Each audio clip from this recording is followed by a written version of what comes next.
A coalition of civil society organizations, CSOs, today staged a peaceful protest in Lagos to demand justice for residents and investors of Okoaja who reportedly lost their lands due to wrong alignment of the area.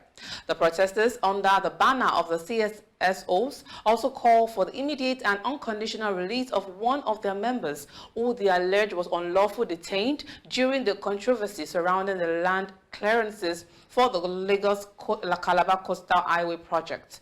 The demonstration, led by Shino Loremikon, coordinator of the coalition, drew attention to what they describe as intimidation and high-handedness by government authorities and private developers, operating in the area. We are peaceful Nigerians who have come to register our displeasure.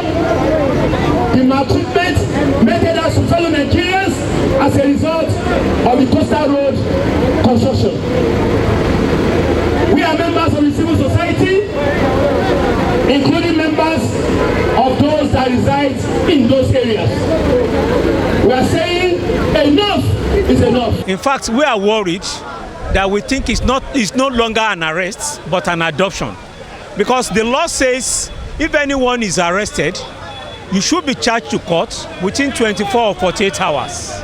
In the case of this young man, Obala, he has been held incommunicado for days, running to weeks, and we feel that is an adoption.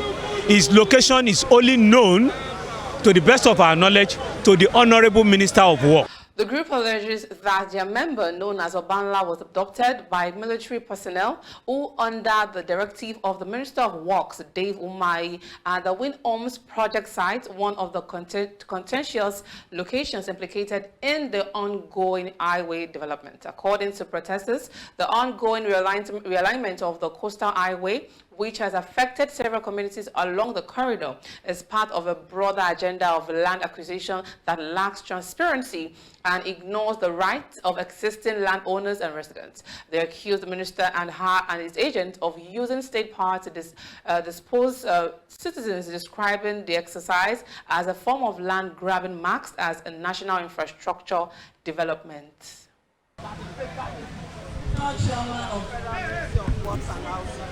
Lagos Liaison Office. I received the letter.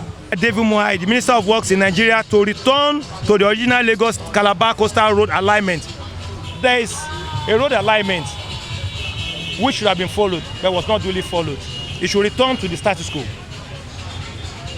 Request Engineer David Umahi to comply with the law in his design, mapping of the land for Lagos Calabar Coastal Road without the use of abuse of power, bribery, corruption, manipulation in executing his projects. Anla was adopted from the site the day the workers of the Minister of Works was walking through our land that they have illegally occupied. So the soldiers came in and they are like, everybody at the site must get out from the site. So that was why he was abducted. Other staff were beaten and their phone carted away. So they abducted him, until now we have not seen him. In addition to the protests, the protesters submitted a formal petition at the Lagos State Ministry of Works. The letter addressed to relevant authorities outlined their grievances, demands for reparations to displaced persons, and calls for a halt to further intimidation and forced evictions. A representative of Works, Minister of Works, David Umahi, received the petition and assured the delegation that it would be duly forwarded to the appropriate quarters.